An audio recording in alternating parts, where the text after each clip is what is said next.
Welcome to the Heal Podcast. I'm Kelly Noonan-Gores, and every week I speak to the leading doctors, healers, spiritual teachers, and scientists to find out what is truly possible when it comes to healing. I also interview real people with extraordinary healing stories. My philosophy is, what's possible for one is possible for all.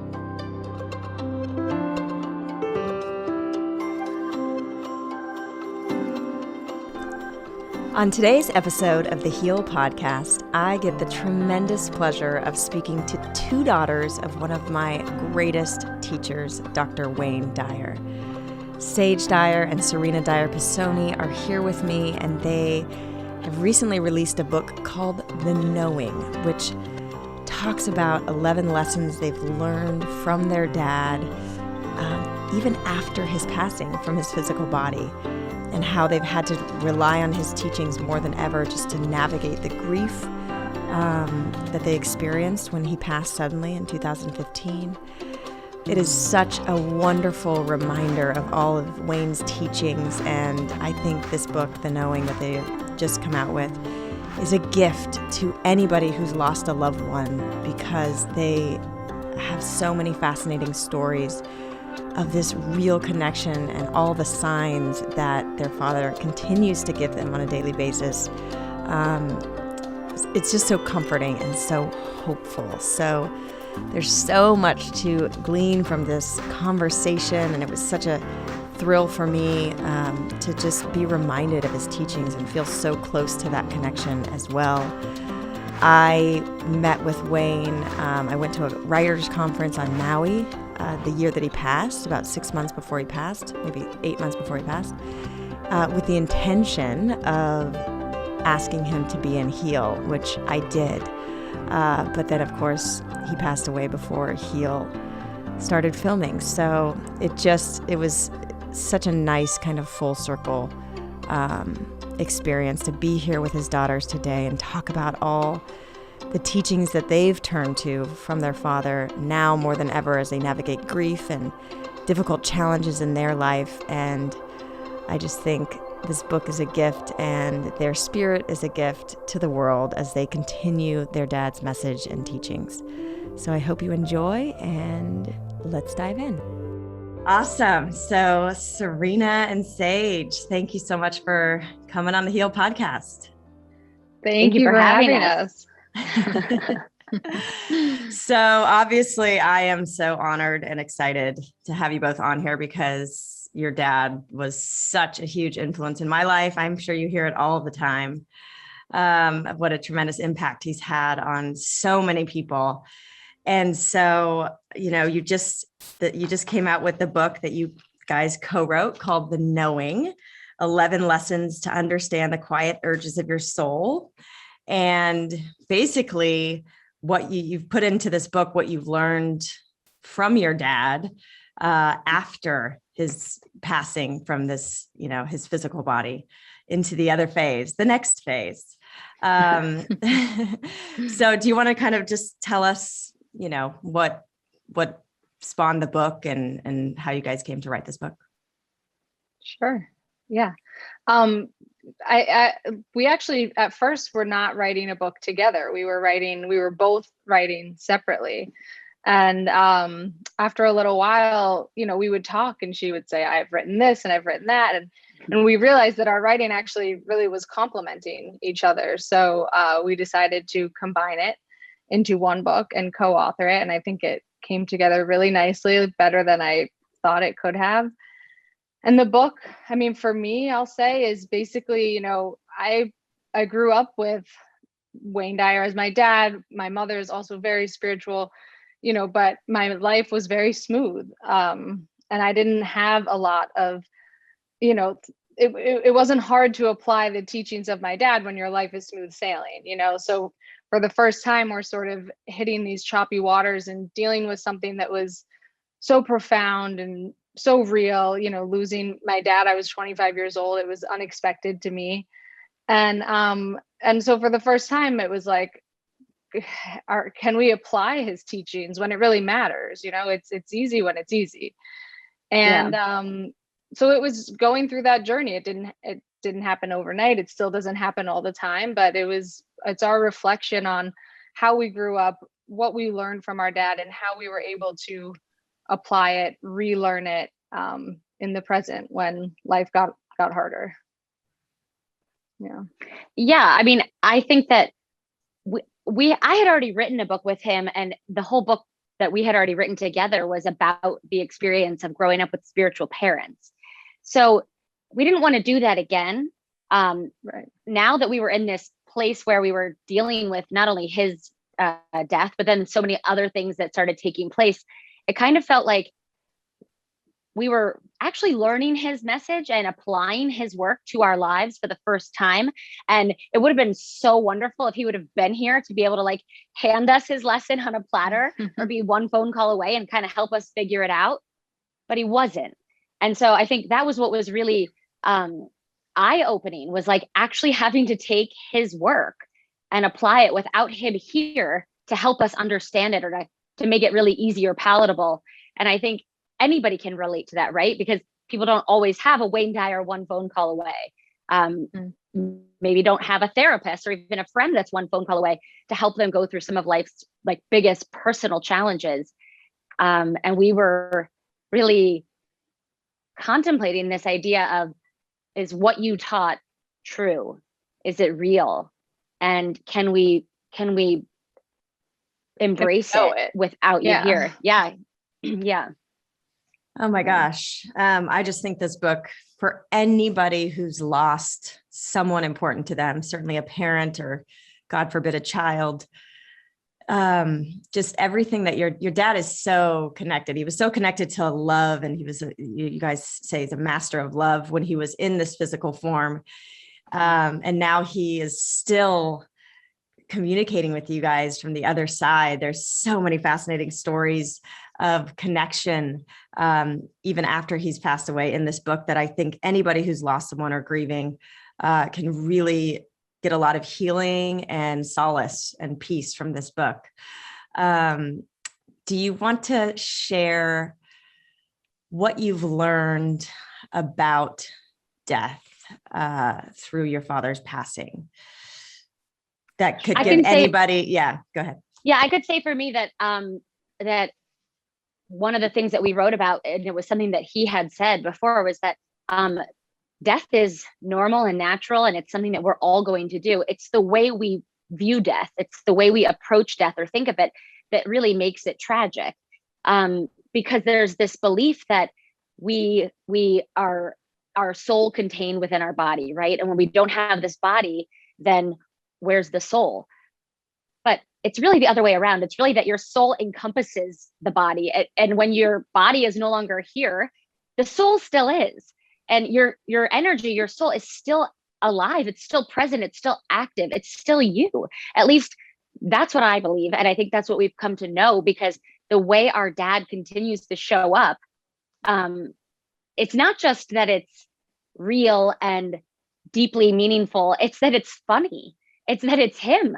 It's that he still has humor and he still messes with us. And I know there are definitely people that will say, well, how do you know for sure? How do you know for sure? And the truth is that you don't. You don't ever know in terms of having scientific evidence, right? But you know in your soul, you know in your gut, you know in your experience whether something feels so authentic to you that there's no doubt in your mind. And I would say that because we were raised to know that you believe it and then you see it, we've always seen it because we've always believed it. We've always seen the signs because we've always believed that they would be there. And there was never any doubt. So for people that have lost somebody and they'll say, well, I don't feel them, or I don't get the signs, or they don't communicate with me. I have a friend that was saying that. And what I said to her was, are you open to it?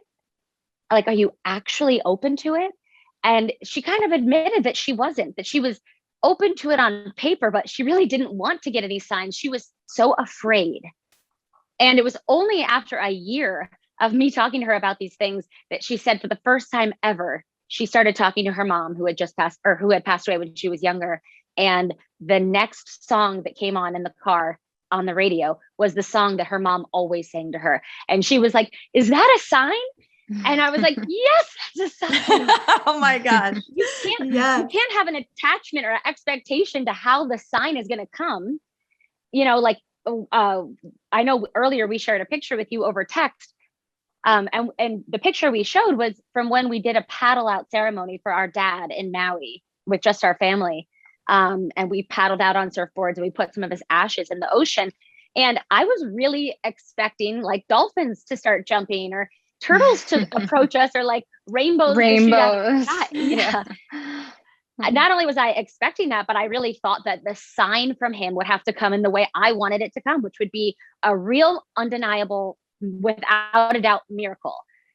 And then later when we saw the photos that my husband had taken of us when we were out there and we could see a face in the water, it's like, you know, there's a choice there. We can either view it as, well, it's not what I wanted. It's not the sign that I was looking for. So it's nothing. It's just a glitch in the photo or in the camera or something. Or, oh my God, there's a face in the photo that was taken while we were paddling out to put his ashes out there and we're asking for a sign. It's him. It's a sign. So anyway, I think if you want to see it, if you want to experience your loved one from the other side, you have to believe it first. Yeah.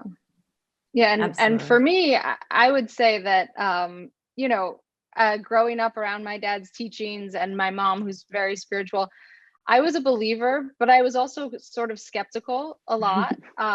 And so after my dad passed away, I felt like I was skeptical, but it also just didn't apply to me, I should say. You know, I had never lost anybody, so you don't know how you're going to react until you do. But after my dad passed away, I sort of felt like I was at a crossroads. You know, I could either view this as, you know, the worst thing that ever happened to me and feel bad for myself and view it as, you know, think about all the never agains and I'll never speak to him again. It's over. My relationship with my dad ended on August 30th, 2015.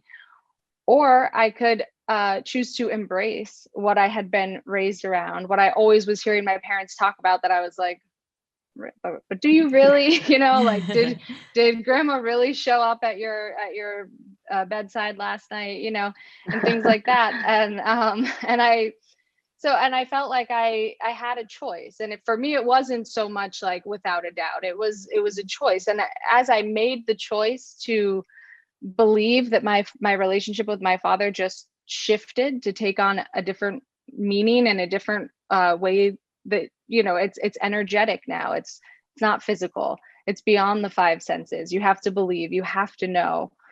And it was as I made that choice, I experienced him more and more, which made it easier to make that choice. And I would remind myself of things my dad said too. Like, I had just been traveling with him on a tour through Australia and New Zealand the 3 weeks before he passed away. And so I heard him speak so many times over the course of those 3 weeks. And I remembered him saying to somebody who had just lost their best friend, his words to her were, you know, we all come here with a round trip ticket. We celebrate the birth. We celebrate it so much. We continue to celebrate it for our whole lives. It marks this beautiful new beginning of life.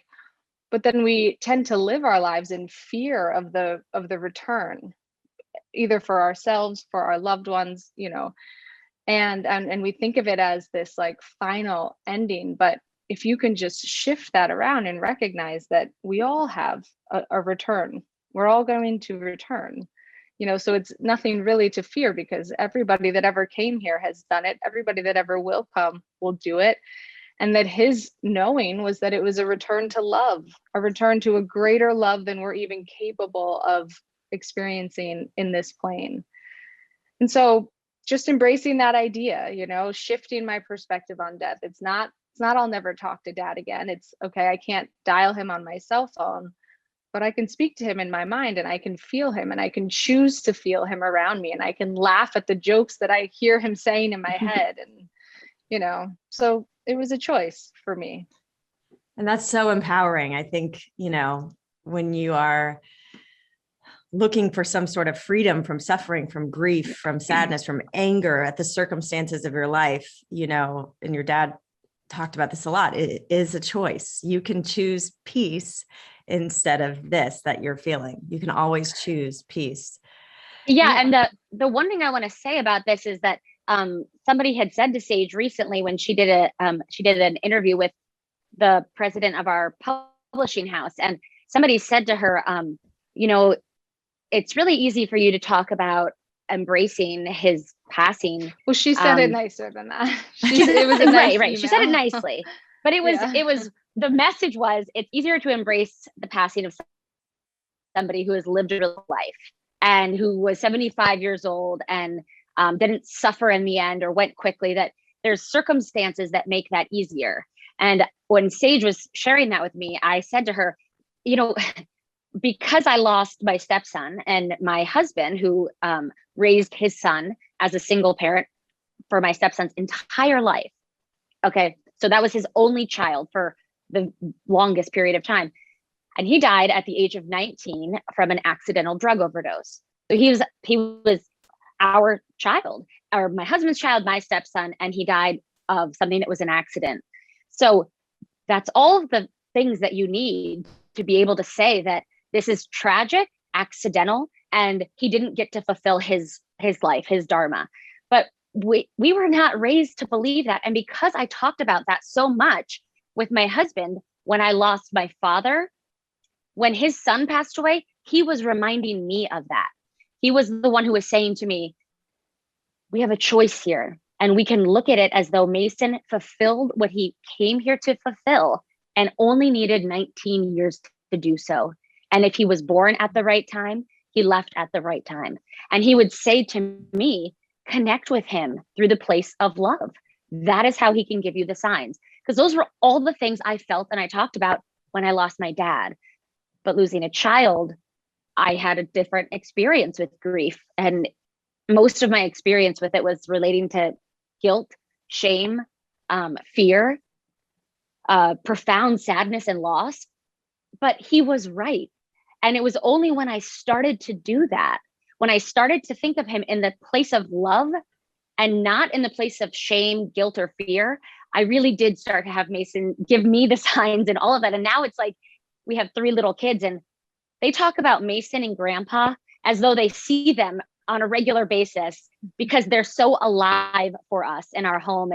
And that was a choice. That was a conscious choice to make, viewing Mason's death as also divinely on purpose.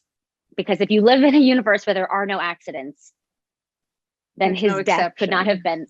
Yeah, there's no exception. Even in the death of somebody that is so young and had potentially, we want to say so much longer to live, but his soul knew that he didn't. He finished what he came here to finish, and he left when he was supposed to leave. Yeah. And he's now swimming in this blissful love that surpasses all of our human understanding. He's in a much better place. Yeah. It's cliche, but he's home and he's with your dad. Yeah. And we're all going to be there one day. When I replied to this woman's email, I said, I completely agree that it is, and acknowledge, and I'm sorry if I didn't make it clear in the podcast that I did, but I completely acknowledge that it is infinitely harder to come to terms with it when it is out of the natural order of things, a child, a young person, on and on, but that the choice still in the end remains the same, because you can choose to see it as on purpose and divine, like Serena was just saying, and that choice will lead to peace and to signs and to experiencing your loved one. Or you can choose to fight it and think about all the never agains and all the fear and just spend your life in agony over this, which of course you're going to have the agony anyway, but at a certain point, you can choose the other way. And if you don't, you're going to be just brought to more and more disarray, unrest, the opposite of peace. You're not going to experience them. So I just think it still comes down to the choice. It's so much harder of a choice to follow and to fulfill and to stay on course with. But, I do think it is still a choice. And that's what I tried to say to her. In any situation, when you are faced with deciding how you're going to look at something, you have to ask yourself, which one brings you closer to God? And do you feel good when you think of life as just ends the moment your heart stops beating, does that bring you comfort and peace? Does that bring you closer to God? Or do you feel good when you think about the idea or the knowing that we have that the soul goes on to experience far more than we can pick up on right now when we're limited to this body? It's like, which one brings you closer to where you want to be and to how you want to feel? Pick that one. We don't know for sure either one is real. So just pick the one that makes you feel good, because why would you choose to fill your mind with things that take you away from peace? I can't imagine. And your dad, you know, I think you write about this in the book where he says, you know, you have a choice. You can stay in grief, but I always encourage people to get over it sooner. I'm not articulating it correctly. Yeah, no, it actually, that was something I wrote about because I remember I was in the shower and it was a few days after my dad had recently passed away, and I was still very much in the grief of it and very stuck and overwhelmed with emotion. And when I would find myself in those overwhelming moments, I would have this instinct, call dad, you know, and then I would say to myself, you're never going to do that again. And then the grief would it would hit you again, you know, all the never agains, all the should haves, all the if only. You know, I had just been with him 48 hours before. If only this heart attack had happened in Australia, where he insisted we had conjoined rooms, so we would have been in the same room. You know, something could have been done, but so I kept doing that. And then there was this time in the shower where it happened again. I thought, call dad. And then I said, I'm never going to do that again. And the grief came over me. And I said, okay, Sage, you can't keep doing this to yourself. It's torture. You know, you're torturing yourself. You've got to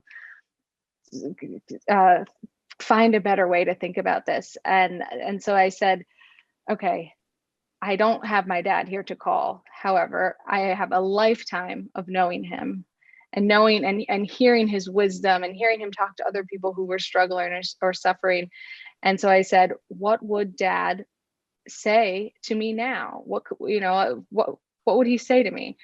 And what sort of came to me, which to me at the time felt very out of nowhere. I didn't feel in any place to have profound thoughts, you know. And it was this idea that I can make this the worst thing that ever happened to me, or that I can choose to see it as an opportunity to grow and to get closer to him, to get closer to faith, to believing, to knowing that he's still with me. And then I could hear it in his voice, him telling me, remember the Choose Sooner story. And the Choose Sooner story is, it's a story about a man who his son was at war in battle, and he got a knock on his door one day, and it was somebody there to tell him that his son had died in battle. And that night, the man went into the town and he went dancing at a party. And there was a woman there, and all the neighbors were talking, saying, you know, what's going on? Everybody knew what had happened. So a woman went up to him and said, I don't understand. You just learned that your son passed away just this morning. How could you be out here dancing? And his answer was, sooner or later, I'm going to have to move on from this, or it will kill me. It will be the end of me. And I'm just choosing sooner. And I remembered that story and I thought, you know, I can choose sooner. There's no set amount of time that I have to grieve through this, or that I have to be sad or stuck. You know, it's okay to be happy too. And that's not to say that grieving and feeling the sadness and having those emotions, that's completely healthy and normal, and you should do that. But it's also okay to have times, and big times, you know, whole days, weeks, whatever it is for you, that you feel happy. And that's okay. It's okay to choose sooner. There's no schedule that you have to, because for me, I had school starting in a few days. I was in graduate school, and the semester was starting just a few days later. And I was like, should I even go? I felt like I could, but then I was like, well, people judge me for, you know, just moving on so quickly, going to school 3 days later. I mean, it just felt too soon. And I did take 2 weeks off, but ultimately I went back, and it was the right choice for me. and remembering that sort of gave me permission, like, no, I don't have to be stuck. I don't have to stay. I can choose, and it will be okay. I can be moving on and also still grieving, and it's all perfect. So I remember, and it applies to anything too. You lose your job, you can choose to be okay with it sooner, you know?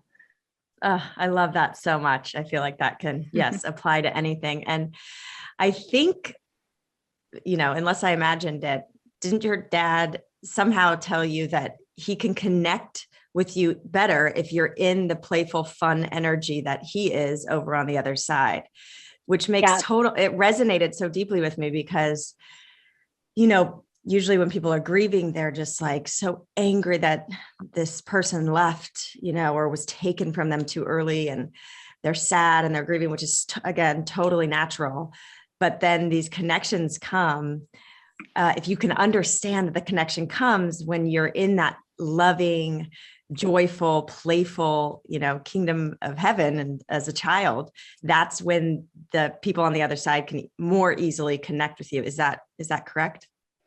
Yeah. So that was something that he had sent us a DVD, and it was the Christmas before he passed away. So it was like 9 months before he passed away. And he had sent each of us a DVD of him speaking with Esther Hicks, who channels Abraham. And he said, if you want any money from me for Christmas, watch this and send back to me a letter of what impacted you the most. So each of us obviously did that because we wanted some, you know, Christmas money. And I remember when I watched the DVD, I remember the part that stuck out to me the most, what I wrote my letter to him about, was Esther Hicks describing how when she lost her husband, how as a medium, as a channelist, really, she wasn't able to connect with him and she couldn't find him. She couldn't feel her husband's energy, which was particularly alarming for her because she's gifted in that way. And it was through a series of events that took place where she was basically reminded that she had this she was in grief, but she was also in fear. Fear because she couldn't find him, she couldn't feel him. And she had this really low energy that she was like, I guess, vibrating at. And it was a energy of fear. And she was reminded somehow, I think it was through Abraham, who she channels, she was reminded that in order to bring in anything into your life, you have to be in alignment with it in order to experience it. And that where Jerry, her husband, was now was in the energy of just love and joy and peace and all of the high frequency energies that we know exist. And she was reminded by her spirit guides, essentially, that in order to feel him, in order to communicate with him, she needed to bring herself up to where he was. And then she would get the messages, and she did. And she was able to find him immediately. So I wrote this letter to my dad about that. And the day he died, I remember when I finally got home and I was alone for the first time after getting the call and being on the phone when his assistant Dee found him, and just really traumatic. And then having to call Sage, and just so much at once, and so much in one day. I hadn't even cried yet. I was still in this place where I was like negotiating somehow with God that this wasn't real and this didn't actually happen. I definitely was not processing it. When I got home and I was alone, I remember the thing that just kept going through my mind was, I can't believe you pulled it off, which seems like a really weird thing to think. But for me, it was because, and Sage could tell you as well, he always talked about death as though it was something that he looked forward to, as something to celebrate. In fact, I know that you know Anita, and Anita Morjani was asked a question in Maui at a conference that she was doing with my dad, and I was in the audience, and somebody asked her, you know, my mom didn't win the battle with cancer. She fought really hard, but she lost in the end.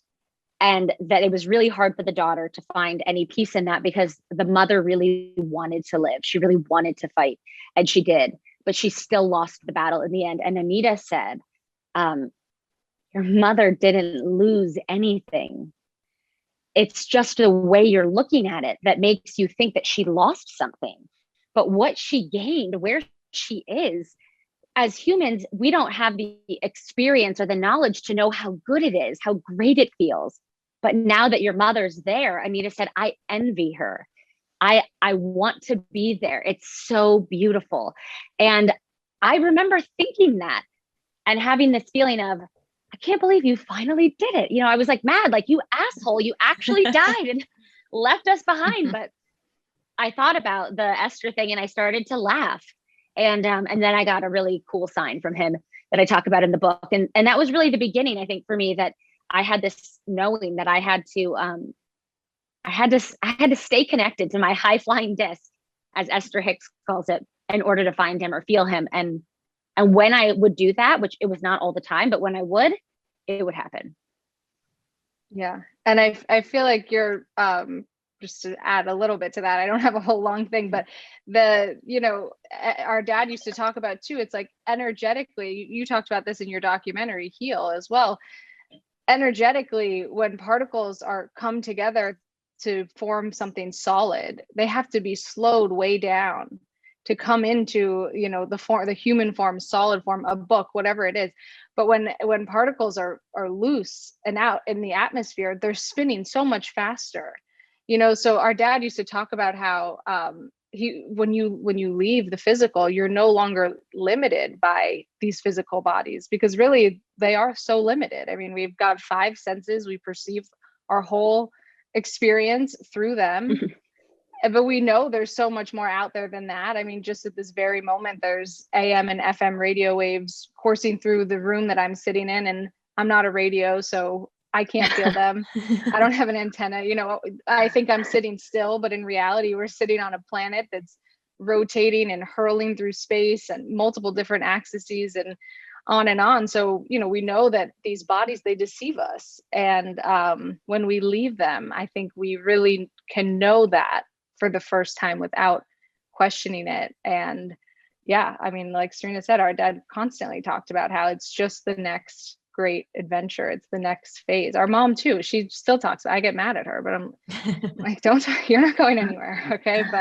But she talks about how, she looks forward to that one day, and she looks forward to messing with us and giving us signs like how our dad does constantly, that we're always group texting about what happened today. And yeah.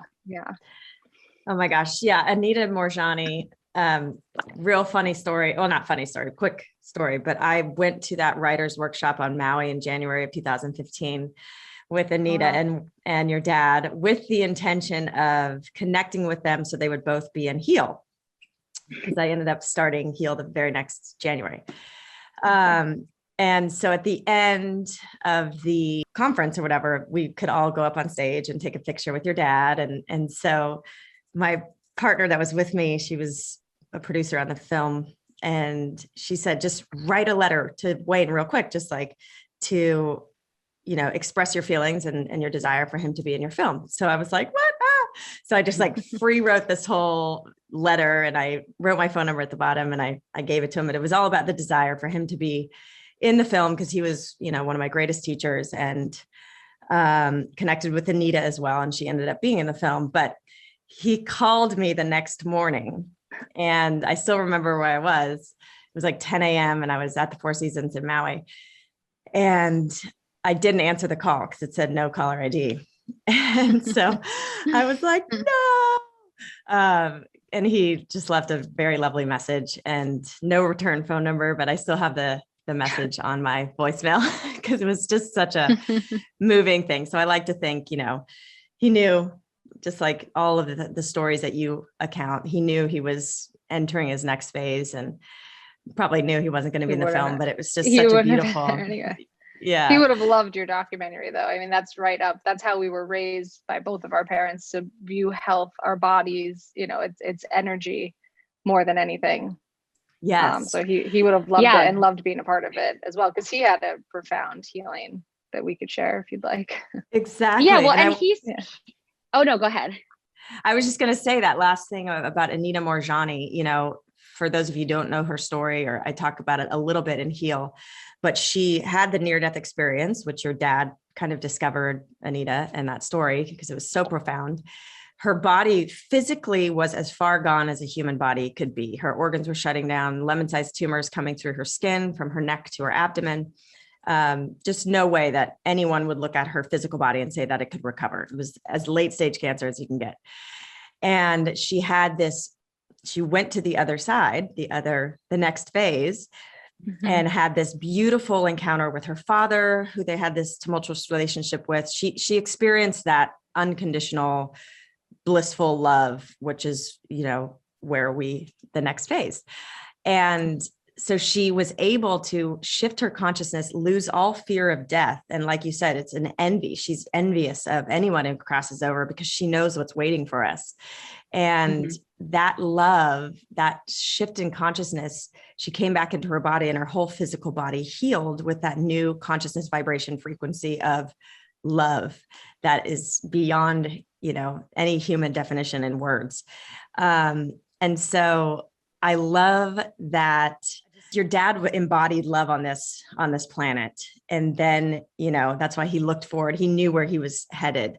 But we talk about in Heal, like love is truly the highest frequency. It's the greatest healer. And I want to talk about his healing story, but Saje, when you were 6, if you could just share the bumps story, because kids are connected to that other side. They're so connected with the imagination. It's so powerful. And the kids, are perfect examples of how, if you believe and you use your imagination and you use love, you can heal. So tell us the bump story.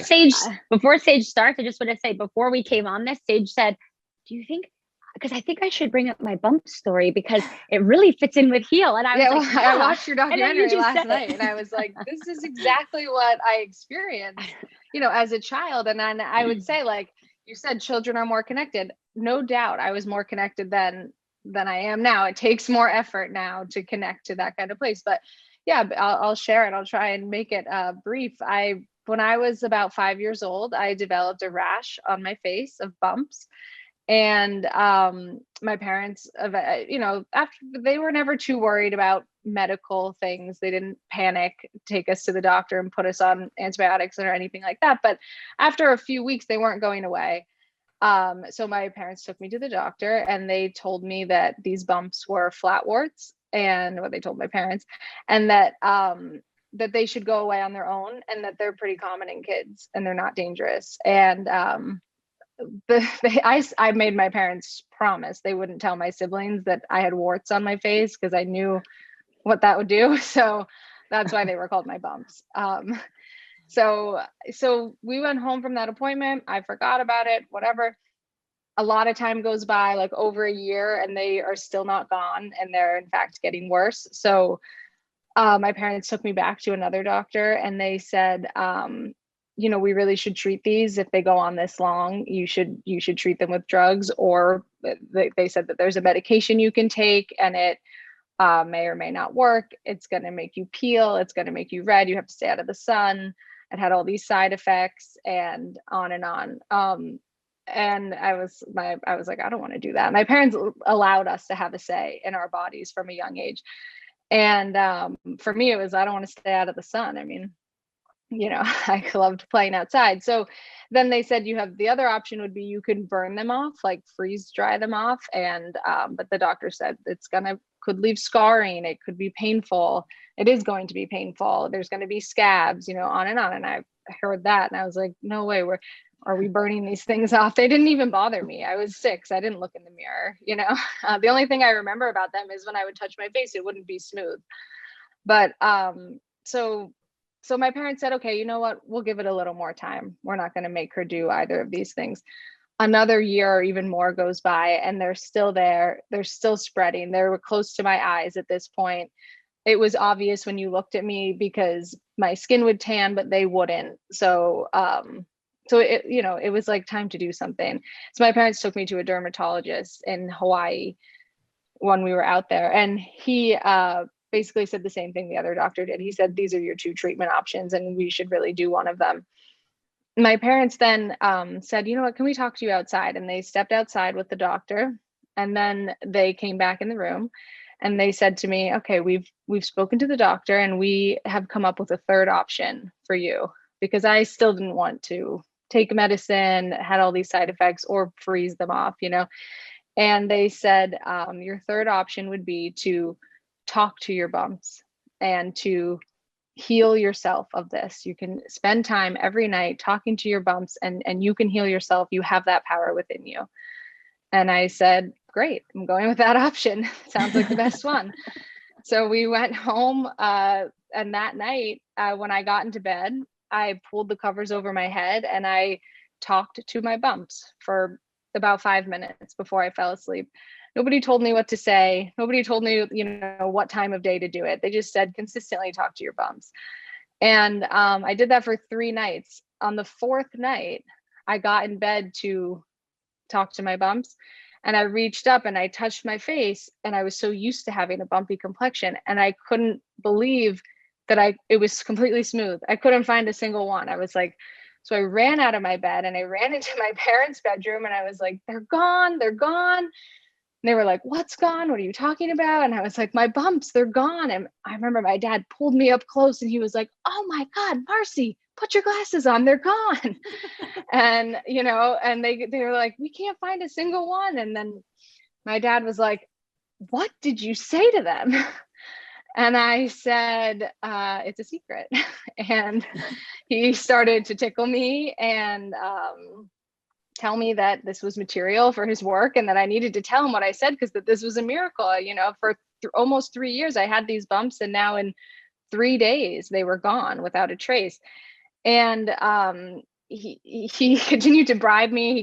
He was like, I'll give you $20. We can go get ice cream. Like, come on, you got to tell me what you said. And I wouldn't tell him. But about 10 years later, when I was 18, we were talking about it again.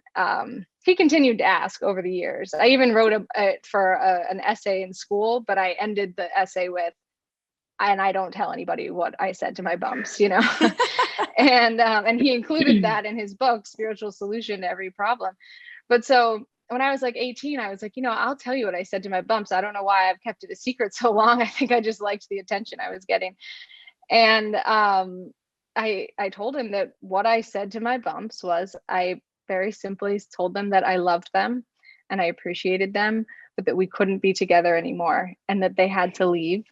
And that and I continued to send them love. I did it. It was in a child's voice. It was, you know, my 8-year-old little voice, but it was all done with love and compassion. It wasn't threatening. It wasn't, I'm going to burn you off if you don't leave within a week, you know. And my dad was really taken back by that. And he right then on the spot called the dermatologist, because the dermatologist could not believe when my dad called him that they were gone.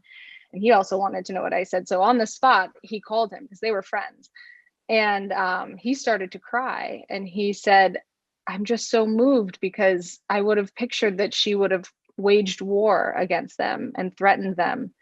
But she did it with love, and my body just responded so quickly.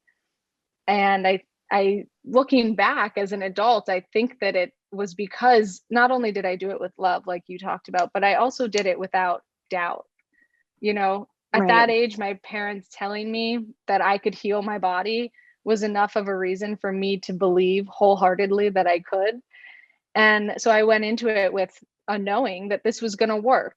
You know, this will be the last doctor I have to see about this. This will be the end of bumpy skin. And yeah, I mean, so I try to remember that. I wrote about it in the book, and I try to remember it now, because it is different as an adult, for sure. Right. The kids just buy into, especially what your parent, the authority in your life, you think your parent at that age knows everything. So if they give you the, you know, agency and say, you have the power to heal, you're going to be like, oh, of course I do. And then you just go do it.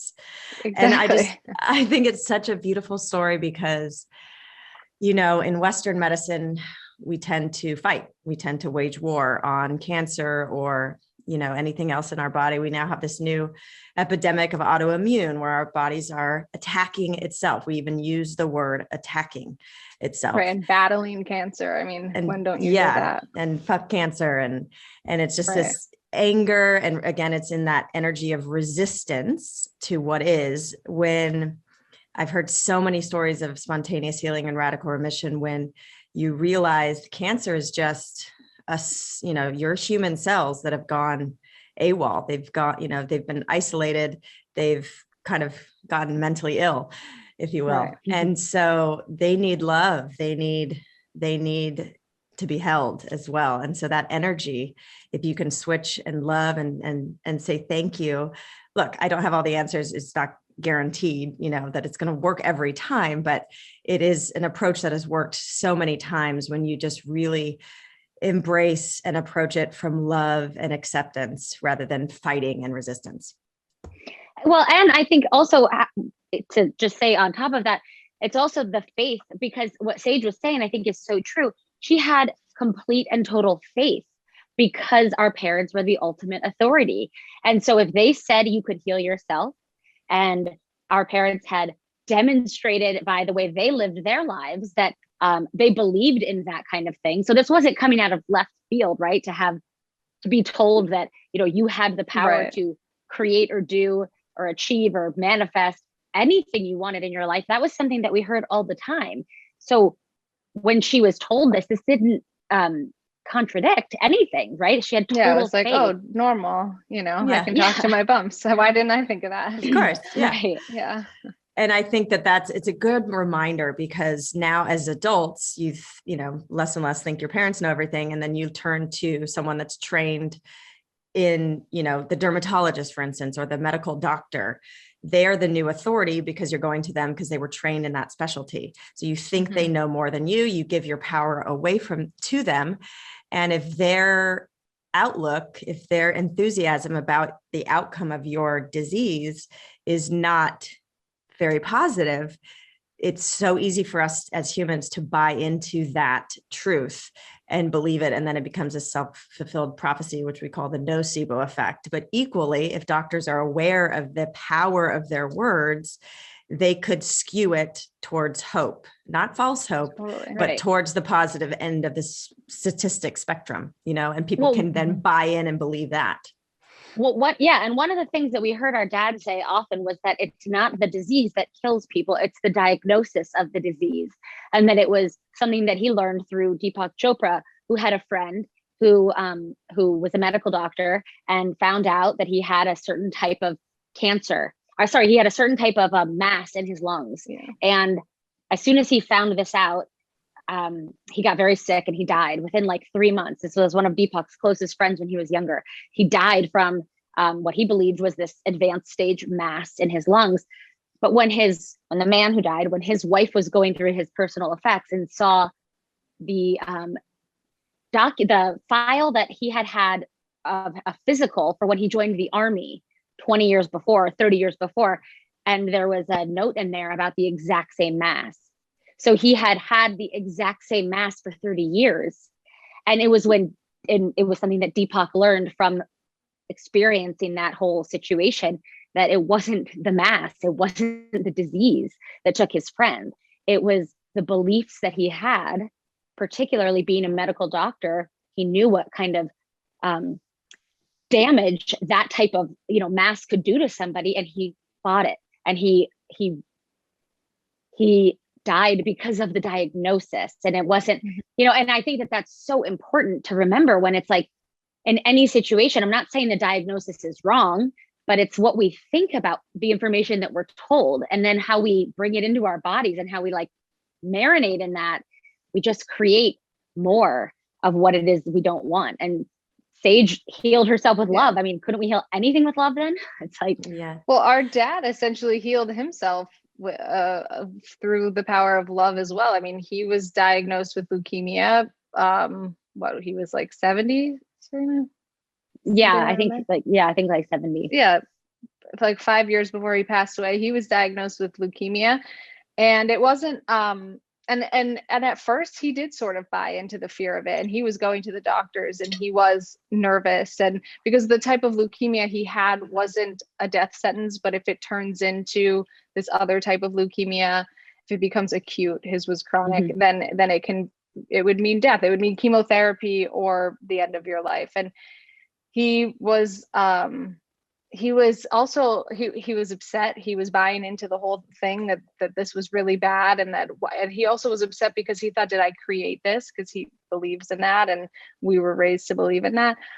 Ultimately, though, he came back to his faith, his teachings, and started to look for alternative treatment methods and on and on. And eventually he was led to John of God in Brazil, who has had a lot of controversy since then, but he had a remote healing with John of God, and it was all about the power of love. And it was a session that took place in the middle of night, and it's a very long story and we could give you all the details. To me, it doesn't matter who did this remote healing. What matters is that my dad, our dad, believed so much that it worked. Because he had side effects and he was exhausted. They told him he was going to have to rest in bed for a week, and he thought, rest in bed for a week? I don't rest in bed for a day, but I'll tell you I'm going to do that. But he was so exhausted after this invisible surgery that he had, that he couldn't get out of bed. Serena was there; she could tell you even more. But he had so many miracles take place in that week, and then he believed that it worked and that he was healed. And he no longer went to doctors and got blood tests. He just went on with his life knowing that he had been healed of this leukemia. When he died, they obviously did an autopsy because he was alone and all of that. And there was not a trace of this leukemia in his body. And it was supposedly a diagnosis that you never get rid of. You just live with it. You change your diet and lifestyle. It was chronic lymphocytic leukemia. Yeah. CLL. That was the type that he had, and it was one that you just had and you just lived with. But when you said the thing about the placebo or nocebo, our dad used to say that he loved placebos, because why wouldn't you take a placebo? I mean, you can take a sugar pill and it's going to do the same thing to you as the medication is going to do because you believe it. Like that's a miracle. That's amazing. Yeah. And actually, he was in a college course where they did an experiment, and he witnessed this with his own eyes. And he said it really changed the trajectory of where he wanted to take his education, because it was an experiment where they took a needle, like a sewing needle, and they made it freezing cold. But they told the person that they were making it burning hot. Yeah, and they were blindfolded. They were blindfolded. So it was really just a freezing cold needle. And if they told the person that it was burning hot, that they had just put it in fire and they put it on their skin, the person's skin formed a blister as if they were burned. But you don't form blisters from freezing hot metal, or freezing cold metal. You would only form a blister from freezing hot metal. From burning hot, burning hot metal. Sorry, I'm 9 months pregnant. That's when those things happen. So the placebo effect, he witnessed it with his own eyes, watching people form blisters from something that was cold, which doesn't even medically make sense. And he said it just impacted him so much to see that. It was the power of the mind. I mean, what they thought about what was touching their skin. And I had an experience that I've talked about before. We didn't put it in the book because it was in the other book, but I had an experience where I went to law school, and I was at law school and I developed pneumonia, and I got really sick. I had to miss a full week of school. And in law school, if you miss a full week, that's like, you're not going to catch up, or it's just bad to miss a whole week of school. And I remember him calling me and him saying, Serena, you're going to a place every day that you don't like, and you're only sticking it out and staying in law school because you're afraid of how you're going to look when if you quit. You're afraid of what other people might think of you if you leave, and you're in a state of dis-ease. You are not at ease. Your soul is not in alignment. So what are you doing there? Leave. You're getting sick. You're bringing in illness because you're aligning with dis-ease, because that is what you are doing with your life right now, doing something that doesn't resonate with your soul out of the fear of what other people will think if you don't do it. And I remember thinking, so you won't be mad if I quit law school? And he said, no, I wouldn't be mad. I would be proud of you. I would be proud of you because you know it's not right for you. And he was right. I wanted to quit. I was in a master's program that I loved and that I was really excited about. But the law school, it didn't resonate with me. I did not want to do paperwork and I didn't want to be a lawyer, but I went because I was afraid that I wasn't going to have his financial support if I stopped going to school. And I thought a lawyer would be a great career or something. But that was the kind of parenting that he offered us as his children, and my mom too. It was like to look at what is showing up in your life and ask yourself how you're in alignment with that. And is it what you really want? Is it really what you came here to do? Or are you sticking with it because you're coming from your lower self, your ego, which is saying you are what you have and what other people think and how you look, all which are things that have nothing to do with who you are as a soul having this human experience. And he would say, follow what excites your soul, what you are enthusiastic about. Because when you're enthusiastic, I mean, the very word itself in Greek translates to entheosiasm, which is the God within. When you are excited, go with that. And I remember saying, everybody says that, Dad, follow your passion. And that's just advice that older people give to young people who don't know what they want to do with their lives. Like, I don't know what I'm passionate about. And he said, do you know how you want to feel? And I thought, of course I know how I want to feel. I want to feel content. I want to feel fulfilled. I want to feel at peace. I want to feel the excitement that you're talking about. And he said, so start contemplating that. Start bringing into your body those feelings. If you don't know what those things feel like, assume the feeling of them. Because when you do, you create that energy and you have experiences and opportunities that you become in alignment with just by assuming the feeling and bringing it into your imagination. And I started doing that. And I remember I said to him, okay, I know what I want to do. I want to tell stories. So I need you to write a book with me and I need you to put your name on it so people will buy it. And of course, he laughed like, of course, somehow what you want to do involves me and I have to do all the work now. But it was just such an amazing thing to have parents that raised us to be that way. And so as you know, because you've read the book, reflecting on that, especially now that we're adults and that we are mothers as well, it's like, wow, it was so incredible to have that and to be raised with that. And man, I really did not know how wonderful it was. But I absolutely know that he is right here, right now saying, A, C, told ya, I was the best dad ever, but B, and you can create that for yourself and you can continue that for yourself, because he could not have applied his lessons to me. I had to create them for myself. I had to experience these things for myself, just like we all do. So if you didn't have these great parents, you still have to find it for yourself, just like I do.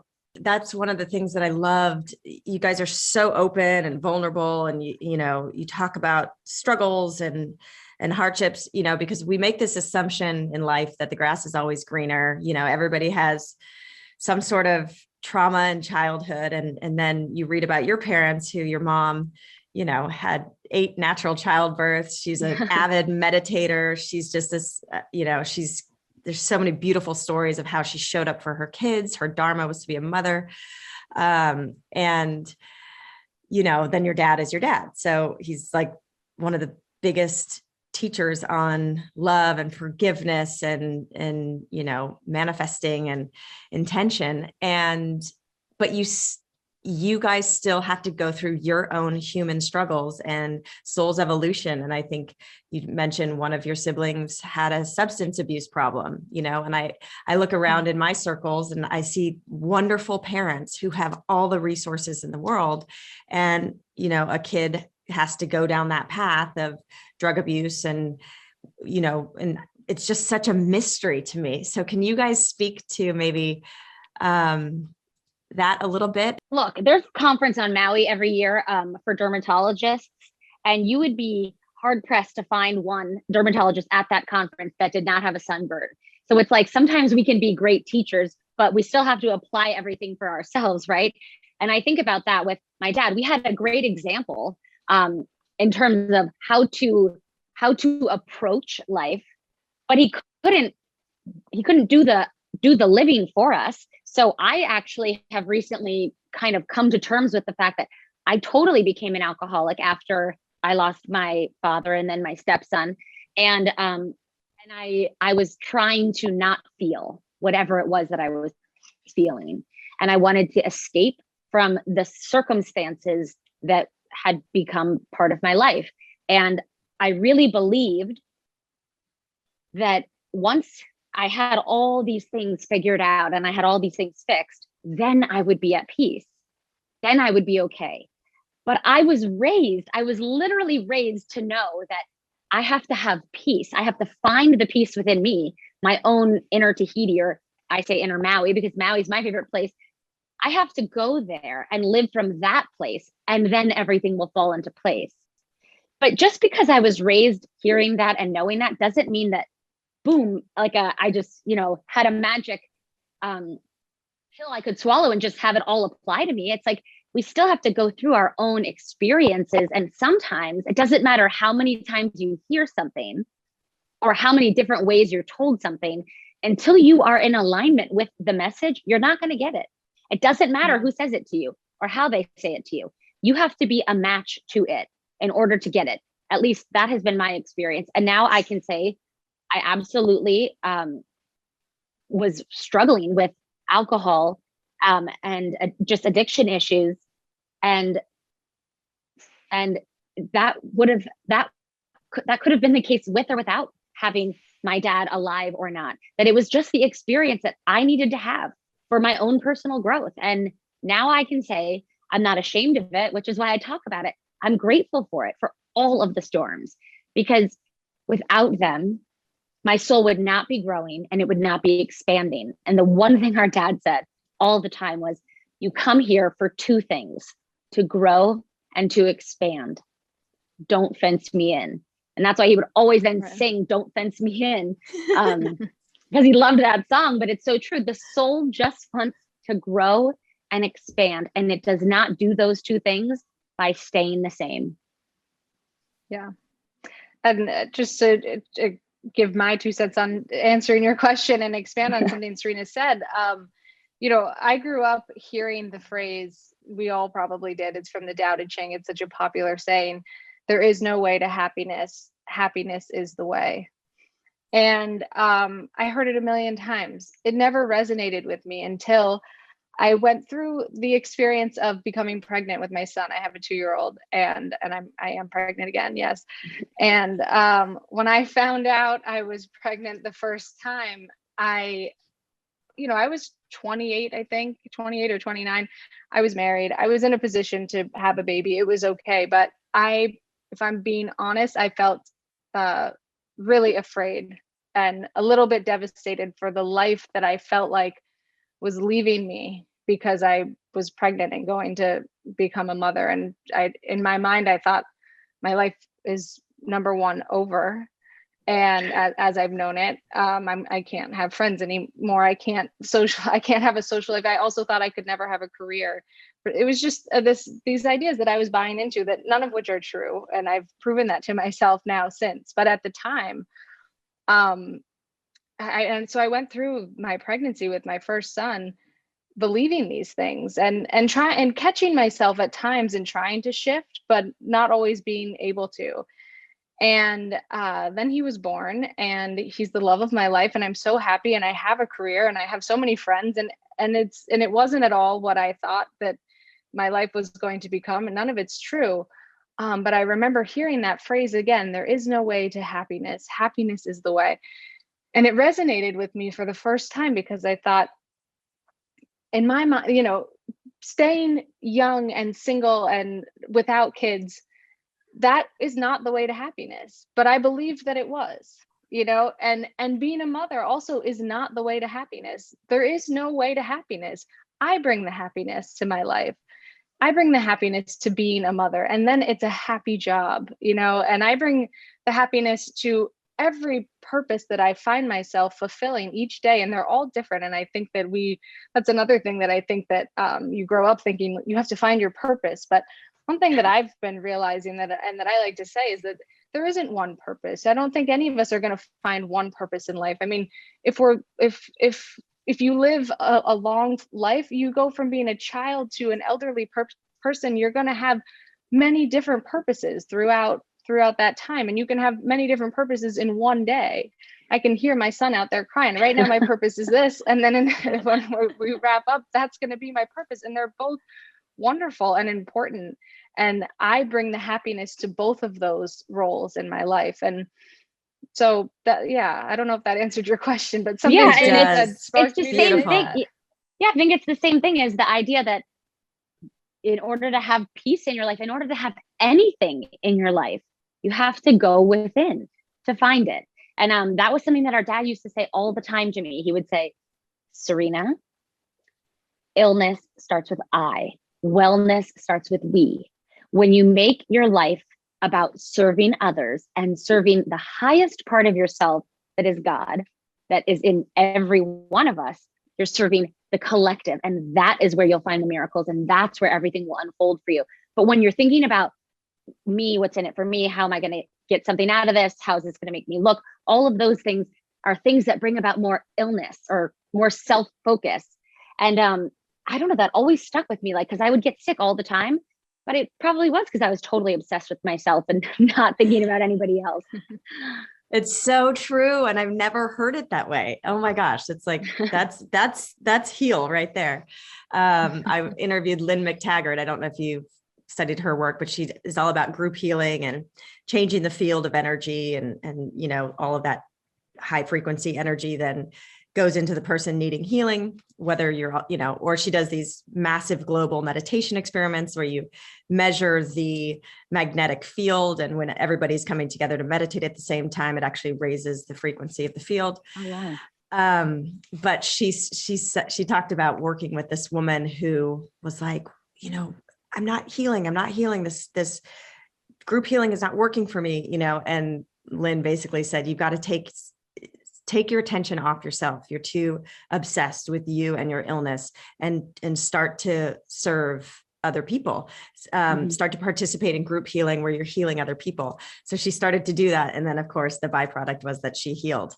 So that's so beautiful. And we had the prayer raised, of St. Francis framed in our hallway as kids. And our dad used to say, this is not just a prayer. This is a technology for how to live your life. It doesn't say, dear God, I need some peace. My mother's driving me nuts. Can you just give me a little peace? It's, dear God, let me be an instrument of thy peace. And he would say, this is the secret that you need to understand for the rest of your life. And if you live according to this technology, this prayer of St. Francis, you will always be on purpose. Because the idea is that let me become like what it is I am seeking, and let me become it so that I can offer it to others. And the universe responds to that. It cannot help but give you what it is you are becoming, because you are in alignment. You are in frequency with it. So if you want to attract anything in your life, he would say, no offense, but the secret didn't get it right completely. The secret really is you get in life what you are, not just what you want. So become it. If you want love, put love there and you will find it and you will be in harmony with it. If you want wealth, become a generous person. And he would always say to Sage and I, or to all of us kids, if you are not generous when you are poor, you will not be generous when you're rich, and vice versa. Generosity is somebody's nature. It's either who you are or it's not.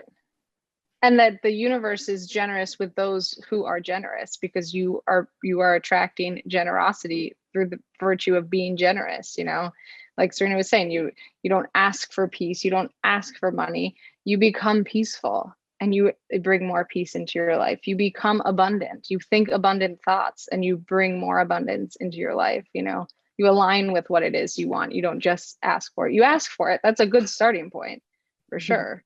But then you become like it, you know? Yeah. And I love, you know, plays on words, and your names are both have double meaning. Serena is all about serenity, which you're finding through, lots of difficult tests, as you'll find out in the book. You're finding that in an insular Tahiti, that peace within, that serenity within, regardless of circumstances out of your control. And Sage, your father always told you that you had profound teachings within you as well. And you were going to follow somewhat in his footsteps. But something he said to you when you're younger resonated with me. He said, you're more concerned with being right than being kind. And, right. And I think he used to say that that's to so me a me lot. too, like I grew up with a dad. We would just butt heads, and I just wanted to justify everything and prove him wrong. And, I was the youngest of 8 kids. I was always proving myself and arguing and proving that I was right. And he would always say that to me. And it's not until I've gotten older, really, and not until he has left, that I've embraced that at least a little more, I think. I still like to be right sometimes, but that it is more important to be kind. What do you get out of being right? It's embrace kindness and everybody wins. Yeah. And so exactly, you are blossoming into the sage he knew you were. And then I don't know if you've thought about this, but your father is in his next phase. He's communicating with you all the time. You guys are constantly, because of your strong desire and love for him to connect, you're constantly checking yourselves and up-leveling your frequency and applying his work and his teachings so that you can maintain that connection with him.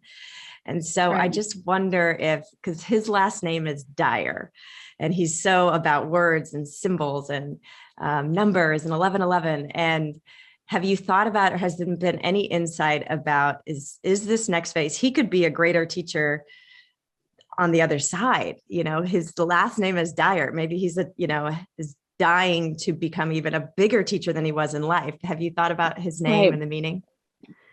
I heard him say actually one time that somebody told him one time that his name was a double negative, that to wane is to lessen. And, if something wanes, it is weakened or is lessened, made smaller. Like and the Dyer moon wanes. He said that somebody told him one time that his name was a double negative, like to lessen and to die. And he thought, well, don't two negatives make a positive? So I know that he would joke about that, but I actually do without a doubt feel that he is so happy where he is, because he, more than anything else, he loved people. He really loved like the human connection, he just loved people. He loved children. He loved older people. He loved beautiful women. He loved people. He loved influencing people's stories. Yeah. Right. And now I think I've been told by a friend who's a medium, who's absolutely brought him through for us many times, and I know it to be true myself, that he is so happy because he can help so many more people now, that he's not bound by his limited physical body, and that he's just one thought, one frequency away. And I feel that. I have heard so many people that have messaged us on Facebook or Instagram saying crazy signs or synchronicities that they've had with him, dreams with him. And I feel that his soul is like, he's happier not being in the physical. But I think we all are. I think every single one of us will be when we're there. No, I agree. He's just expanding and loving. And once I was able to get past my grief and choose the joy and choose sooner, I feel that wholeheartedly. When I feel him, it's always joy. It's always love, Mm-hmm. And I completely agree that he is happy. He is well. Oh my gosh. And he's so funny. And as your dad, you talk about some of the goofball dad jokes he says, and I just want to end on one of his jokes that I thought was so funny. While he was treating his leukemia, besides the energy work and the work with John of God, et cetera, he was doing coffee enemas every morning. And so this is so funny to me, but he was telling you guys are drinking this coffee thing all wrong. It's supposed to go in the other hole, Yeah. And so he would say the best part of waking up is Folgers in your butt. And I think that's the funniest. Well, and he said he was going to start a coffee chain and call it Starbutts. Starbutts, BUTTS, So funny. No, I think that anything that he could make into a joke, he would make it into a joke. And that was one of the best parts of being around him, was He'd be that in his everything was bathroom light. doing his coffee enemas, yelling out, "Somebody come help me. The tube came out. You got to come help me put my coffee." I'm like, and we're just like, okay, I'm leaving. I'm out. This is so disgusting. Or he would come out with the enema kit afterwards, like trying to get it close to us. So gross. So gross. Yeah. Even the ones, he was still one of us earthlings, as enlightened as he was. So great. Well, guys, this book, The Knowing, is such a gift because it kind of sums up, again, it exemplifies your parents as just these ideas, like just wonderful way to parent. So as a mother myself, it's filled with reminders of how to really empower your children and teach only through love and really give them a lot of freedom, like you guys received as children. And there's so many stories. I literally cried and got full body chills, like more than any other book I've read. And it's just a beautiful summary of his teachings. So I encourage everybody to pick up this book, especially if you're a parent or one of, Wayne Dyer's fans like myself, or, if you've lost someone that you love, because it's just filled with hope and empowerment and good reminders of your father's teachings. Thank you so much. Oh, thank you so much. That was so nice to hear. Yeah. Do it. Yeah. Get it. All right. Is there anything else you'd like to say before we? Thank you so much for having us on. That was an awesome conversation. I feel like we could have gone on forever, but I know we went over already. So there's so much we could talk about, but I appreciate you both for being vulnerable and sharing this gift with us. And I wish you the best of luck with everything, and especially with your birth of your second child. I hope it's much more smooth than the first one. Yes, me too. Thank you. All right. Well, thank you so much. Thank you. Yeah. Thank you, guys. Thank you for listening to the Heal podcast. Be sure to tune in every Thursday for more empowering wisdom and inspiring healing stories. Oh, and make sure you hit the follow button on Apple, Spotify, or wherever you listen to podcasts so you don't miss that one episode that holds the answer you've been searching for. And if you feel inspired, we would love you to rate and review us so that we have the opportunity to reach more people. And of course, you can follow us on Instagram for some behind the scenes fun and more inspiration at Heal Documentary and at Kelly Goris. Thank you so much and be well.